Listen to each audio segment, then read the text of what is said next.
नमस्कार,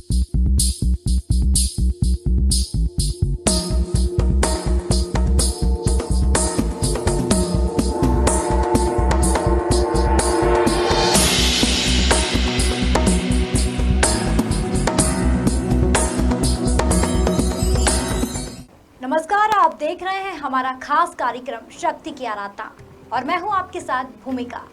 आज से शक्ति की भक्ति का पर्व नवरात्रि शुरू हो चुका है और नवरात्रि से जुड़ी हर छोटी बड़ी जानकारी के लिए हमारे साथ इस वक्त स्टूडियो में मौजूद है ज्योतिष गोल्ड मेडलिस्ट पुरुषोत्तम अग्रवाल जी। पुरुषोत्तम जी, हमारे खास कार्यक्रम शक्ति की आराधना में आपका बहुत बहुत स्वागत है। नमस्कार। तो नवरात्रि में कैसे करें माँ की पूजा, किस तरह से माँ को करें प्रसन्न, जानेंगे पुरुषोत्तम जी से। सबसे पहले बात घट स्थापना की। पुरुषोत्तम जी, क्या है घट स्थापना का शुभ मुहूर्त? आज का पंचांग देखते हैं सबसे पहले दर्शकों के लिए जी। आज सूर्य दक्षिणायन में है जी। ऋतु शरद आरंभ हो चुकी है जी। विसर्ग काल के मध्याह्न में है हम लोग। शुक्ल पक्ष की प्रतिपदा, चित्रा नक्षत्र, विषकुंभ योग, चंद्रमा तुला राशि में है। ऐसे शुभ अवसर पर माता की आराधना के लिए घट स्थापना का प्रथम शुभ मुहूर्त प्रातः 8:30 बजे से 9:15 बजे तक है और इसके बाद दोपहर में कुंभ लग्न के साथ 2:45 से 4:15 तक घट स्थापना के लिए बहुत ही सुंदर मुहूर्त है। जी। जी भूमिका जी। पुरुषोत्तम जी, खुशियां धन संपत्ति बनी रहे साल भर। एक एक राशि की अगर हम बात करें तो हर एक राशि वाले को क्या कुछ ऐसा करना चाहिए जिससे माँ की कृपा और आशीर्वाद हम बना रहे सब पे। तो पहले बात करेंगे सबसे पहले मेष राशि की। मेष राशि के जातकों के लिए वर्तमान ग्रह गोचर के हिसाब से इस समय नवरात्रि में माता को लाल पुष्प, लाल वस्त्र, चंदन आदि लाल वस्तुओं से पूजा करना उत्तम है एवं साथ ही लाल वस्त्र, मसूर की दाल, गुड़, तांबा आदि जरूरतमंदों को दान करने से वर्ष भर सुख समृद्धि बनी रहेगी। वृषभ राशि। वृषभ राशि वालों के लिए इस समय राहु का गोचर चल रहा है, तो वृषभ राशि वालों के लिए नवरात्रि में माता को श्रृंगार सामग्री, सफेद वस्तु, दूध, चावल आदि चढ़ाना चाहिए एवं यथाशक्ति इन वस्तुओं का गरीब कन्याओं को दान भी करना चाहिए। साथ ही उन्हें बांस की टोकनी, पानी वाला नारियल, मिठाई और राहु से संबंधित वस्तुओं का दान भी जरूरतमंद को देते रहना चाहिए। मिथुन राशि। मिथुन राशि के अष्टम में शनि के गोचर के कारण इस समय इन लोगों को तेल से बनी खाने की वस्तु, चप्पल, कंबल, छाता, काला वस्त्र, लोहा आदि जरूरतमंदों को दान करना चाहिए व हरी साड़ी, पान, मूंग, चूड़ी आदि से माता को चढ़ाकर यथा योग्य शक्ति से इनका दान करने से साल भर इनके लिए समृद्धि बनी रहेगी, सुख शांति भी बनी रहेगी। कर्क राशि। कर्क राशि के जातकों के लिए दूध, खीर, चांदी, चावल आदि वस्तुएं माता को चढ़ाना, घर में अपने माँ व अपने से बड़ी महिलाओं का सम्मान करना और यथा योग्य इन्हीं वस्तुओं का दान करना बहुत उत्तम फल प्रदान करेगा। सिंह राशि। सिंह राशि वाले जातकों को गेहूं, गुड़, तांबा माता को चढ़ाकर अधिक से अधिक मात्रा में जरूरतमंदों को देना चाहिए। कन्या राशि। कन्या राशि के जातकों को इस बार नवरात्रि में कन्या भोजन जितना ज़्यादा से ज़्यादा वो करा सकते हैं कराना चाहिए। और इसके साथ पान, हरी साड़ी, हरी चूड़ी, मूंग आदि माता को चढ़ाकर जरूरतमंदों को दान करना चाहिए। तुला राशि, तुला राशि के जातकों पर शनि ढैया का प्रभाव है। इन्हें शनि से संबंधित चीज़ें तेल, चप्पल, काला छाता आदि गरीबों में दान करना चाहिए। और इसके अलावा माता को श्रृंगार सामग्री, चूड़ी, साड़ी, सफ़ेद वस्तुएं, चावल, दूध, शक्कर, सुगंधित पदार्थ आदि का भोग लगाकर गरीब कन्याओं में बांटना चाहिए। वृश्चिक राशि, वृश्चिक राशि के जातकों को लाल वस्तुएं, लाल वस्त्र, मसूर की दाल, तांबा आदि माता को चढ़ाकर दान करना चाहिए। साथ ही इन पर केतु का प्रभाव होने के कारण वृश्चिक राशि के जातकों को अनार, मुंह देखने का शीशा, 2 रंग का कंबल, उड़द, ध्वजा, मंदिर में ध्वजा, माता मंदिरों में ध्वजा आदि चढ़ाकर दान करना चाहिए। इसके बाद धनु राशि के जातक इस समय उतरते साढ़े साथी के साथ हैं, तो इन जातकों को धार्मिक पुस्तकें, चने की दाल, पीला वस्त्र, पीली वस्तुएं आदि का दान करना चाहिए। मकर राशि, मकर राशि इस समय शनि के साढ़े साथी के मध्य प्रभाव में है। इन्हें तेल से बनी खाने की वस्तुएं, चप्पल, कंबल, छाता, काले वस्त्र, लोहा आदि वस्तुएं सप्रेम माता को चढ़ाकर गरीबों में अधिक से अधिक मात्रा में दान करना चाहिए। कुंभ राशि, कुंभ राशि के जातकों पर अभी साढ़े साथी प्रारंभ हुई है। इन्हें शनि की वस्तुएं जैसे तेल से बने खाने के पदार्थ, काला तिल, काला वस्त्र, चप्पल, कंबल, छाता आदि दान करना चाहिए। मीन राशि, मीन राशि के जातकों को पीले वस्त्र, चने की दाल, हल्दी, धार्मिक पुस्तकें आदि माता के चरणों में निवेदित करके और गरीबों में दान करने से वर्ष भर सुख, शांति, समृद्धि बनी रहेगी। जी भूमिका जी। जी, पुरुषोत्तम जी ने बताया कि किस तरह से किस राशि वाले को किस तरह से पूजा करनी चाहिए जिससे माँ का आशीर्वाद प्राप्त हो और क्या दान पुण्य करना चाहिए। तो पुरुषोत्तम जी, नवरात्रि में क्या विशेष पूजा की जाती है माँ को प्रसन्न करने के लिए? जैसे सप्तशती पाठ है, तो दुर्गा सप्तशती पाठ को पढ़ने की क्या विधि है और इससे क्या लाभ मिलता है? दुर्गा सप्तशती भक्ति मार्गी, ज्ञान मार्गी और योग मार्गी सभी के लिए एक बहुत मार्कंडेय पुराण में वर्णित एक बहुत ही सुंदर स्तोत्र है। और दुर्गा सप्तशती का पाठ अलग अलग फल लेने के लिए अलग अलग प्रकार से किया जाता है। जैसे जिन बालकों का विवाह नहीं हो रहा वे दुर्गा सप्तशती का पाठ एक मंत्र के संपुट से करते हैं। मंत्र है, पत्नी मनोरमाम देहि मनोव्रतानुसारिणी तारिणी दुर्ग संसार सागरस्य कुलोद्भवाम। यानी दुर्गा सप्तशती के प्रत्येक श्लोक से पहले और बाद में इस मंत्र का संपुट लगाकर सप्तशती के पाठ करने से मनोवांछित कन्या से विवाह योग बनता है। दूसरा प्रयोग, जिन लोगों को धन की कामना है तो श्री सूक्त का संपुट लगाकर दुर्गा सप्तशती का पाठ किया जाता है।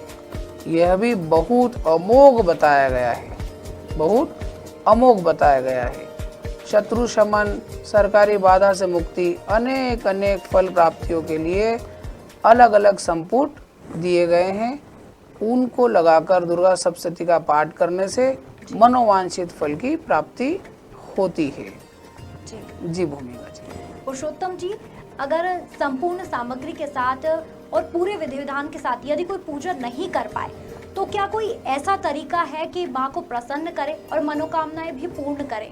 और पूरी तरह से जो पूजा है विधि विधान से, तो अगर कोई इसे नहीं कर सकता है तो शॉर्टकट में कैसे माँ को प्रसन्न किया जाए, ऐसा कोई तरीका है? माँ तो सदैव भक्तों से प्रसन्न ही रहती है, जी परंतु सामान्य नियमों का पालन करते रहने से भी माता को प्रसन्न किया जा सकता है। जी जैसे गुरु, गो, ब्राह्मण इनकी सेवा करना, माता पिता गुरु का कहना मानकर उनकी सेवा करना, जीवन में लोभ, क्रोध, मोह इनसे दूर रहना, राग द्वेष से दूर रहना। इसके अलावा अगर हम तुलसी, नीम, गिलोय, हल्दी आदि वनस्पतियां लगाते हैं एवं इनका सेवन करते हैं तो भी माता प्रसन्न होती है। गो सेवा का बहुत महत्व है। गो सेवा करना, गो के पदार्थों का सेवन करना, यह भी एक प्रकार से माता की ही आराधना है। इस प्रकार से दिनचर्या में, जीवन शैली में साधारण नियमों के पालन से भी माता को प्रसन्न किया जा सकता है। जी भूमिका जी। जी, जैसे कि आपने बताया, तो नवरात्रि के 9 दिन में हमें किन किन नियमों का पालन करना चाहिए और कौन सी सावधानियां ऐसी है, कौन से ऐसे काम हैं जो हमें नवरात्रि के दौरान नहीं करने चाहिए? नवरात्रि में कुछ काम सभी मनुष्यों को करना चाहिए। जी वैसे तो नवरात्रि में अलग अलग कुल परंपराएं हैं, अलग अलग कुलों की माताएं हैं, उनके विचार से सभी अपने अपने रीति रिवाज से काम करते हैं, लेकिन कुछ बातें ऐसी है जिनका ध्यान रखने से सभी को काफ़ी उत्तम फल प्राप्त होता है। जैसे प्रातः जल्दी उठकर योग, आसन, प्राणायाम करना, जी कम से कम सूर्योदय से 1.5 घंटा पहले उठ जाए, जहाँ तक उठ जाए। उसके बाद गायत्री मंत्र का जाप, देवी के स्तोत्र, देवी के पाठ आदि करे। नवरात्रि में फलाहार एवं उपवास का बहुत महत्व है। नवरात्रि में कन्या भोजन का बहुत महत्व है, वो कराना चाहिए।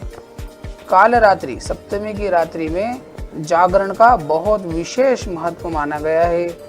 नवरात्रि में चंद्र की किरणों में माँ की साधना करना, यानी चांदनी का सेवन करना, इसका भी बहुत महत्व माना गया है। जी इसके अलावा नवरात्रि में रामायण पठन, रामायण पढ़ना, रामायण का पाठ करना, राम रक्षा स्तोत्र का पाठ करना, गीता के 15वें अध्याय के साथ सुंदरकांड का पाठ करना, इसका भी बहुत महत्व माना गया है। तो यह कुछ सरल बातें हैं। इसके अतिरिक्त सावधानियों में जातक को संयमित रहना चाहिए। इन 10 दिनों में अगर वो ब्रह्मचर्य का पालन करता है तो की गई साधना का पूर्ण फल प्राप्त करता है। तो जातक यदि संयमित रहकर मौन का पालन करे, मौन भी रहे और जो मैंने बातें बोली हैं उनमें से पालन करे तो उसे काफ़ी उत्तम फल प्राप्त होगा।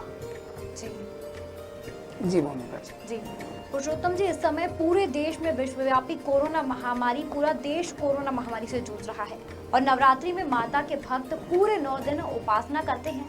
ऐसे में अपनी इम्यूनिटी बनाए रखने के लिए आप उन्हें क्या सलाह देना चाहेंगे?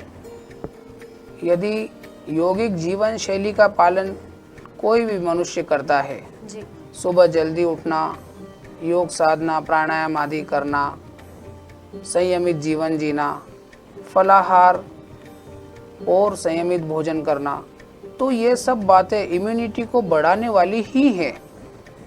इम्यूनिटी को बढ़ाने वाली ही बातें हैं, क्योंकि ये विसर्ग काल का मध्य काल चल रहा है, यानी इस समय चंद्र की किरणों में बहुत बल होता है, तो वो पुष्टिकारक होती हैं।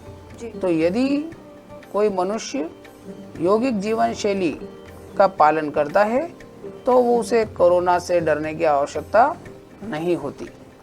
जी पुरुषोत्तम जी, आज हम आपसे एक अहम सवाल पूछना चाहते हैं। ये हमारे दर्शकों की भी जिज्ञासा है। आखिर जगत जननी माता हर स्थान पर विराजित होती है, लेकिन इसके बाद भी माता के मंदिर ऊंचे ऊंचे पहाड़ों पर होने के पीछे इसका क्या रहस्य है? बहुत अच्छा प्रश्न आपने पूछा है। जी। माता को शक्ति देने वाली कहा गया है। ज्ञान शक्ति, क्रिया शक्ति, संहारक शक्ति। तो शक्ति के जितने भी केंद्र विश्व भर में अवेलेबल हैं वो सब पहाड़ों पर हैं। विश्व में जितने भी शक्ति केंद्र यानी पॉलिटिकल राजधानियां हैं वो सब पहाड़ों पर हैं, और जितनी भी आर्थिक राजधानियां हैं वो सब नदी के किनारे हैं। यानी पॉलिटिकल पावर यानी सत्ता वो सब पहाड़ों पर मानी गई है, और जो आर्थिक राजधानियां हैं वो सब नदी किनारे ही मानी गई है और वहीं पर विकसित हुई हैं। तो ये बड़ा अद्भुत है कि भारत में अति प्राचीन काल से शक्ति के जितने भी केंद्र रहे वे सब पहाड़ पर ही रहे। जी पुरुषोत्तम जी, अंत में हम आपसे एक और बहुत अहम सवाल पूछना चाहते हैं कि वैसे तो भगवान हर क्षण कण कण में मौजूद होते हैं, इसके बाद भी माता की भक्ति के लिए ये 9 दिन ही क्यों खास माने जाते हैं? इन 9 दिनों में मूलतः जो सूर्य की किरणें हैं, सूर्य की किरणें हैं वे लगभग पृथ्वी पर सीधी पड़ती हैं। यहाँ से पूर्व का जो 6 महीने का काल रहा है, गर्मी और वर्षा ऋतु का अंत हो चुका है। अब जो काल आगे आया है आने वाला है उसमें पुष्टिकारक वस्तुओं के सेवन और पुष्टिकारक बातों का प्रयोग माना गया है। तो ये जो संधि काल है इस समय पर संयम, उपवास, साधना करके और ऋतुओं से शरीर का एडजस्टमेंट करना, और इन 9 दिनों में जो तत्व हैं, तिथि, वार, योग, नक्षत्र, करण के जो तत्व हैं उनका भी बहुत सुंदर बैलेंस होता है। इसी बैलेंस के कारण 3 प्रकार की नवरात्रियां भारत में मान्यता प्राप्त है। चैत्र नवरात्रि, शारदीय नवरात्रि और गुप्त नवरात्रि। ये 3 ही काल विशेषतः इस प्रकार से हैं कि जिनमें वार का तत्व, तिथि का तत्व, नक्षत्र का तत्व, इनका संयोग बनता है, और उस संयोग में साधक अपनी जीवन शैली को उस ओर से ढालता है और प्रकृति से शक्ति प्राप्त करता है। इसलिए इन 9 दिनों का काफी महत्व माना गया है। बाकी समय पे तत्वों का इतना सुंदर योग इतनी आसानी से उपलब्ध नहीं होता। जी तो ये थे हमारे साथ ज्योतिष पुरुषोत्तम अग्रवाल जी, जिन्होंने बताया किस तरह से पूजा करने से माता का आशीर्वाद प्राप्त कर सकते हैं और नवरात्रि के दौरान और किन चीजों से सावधानियां रखें। तो धन्यवाद पुरुषोत्तम जी। नमस्कार। फिलहाल नवरात्रि के इस कार्यक्रम में इतना ही। देश और दुनिया की खबरों के लिए देखते रहिए खबर मध्य प्रदेश।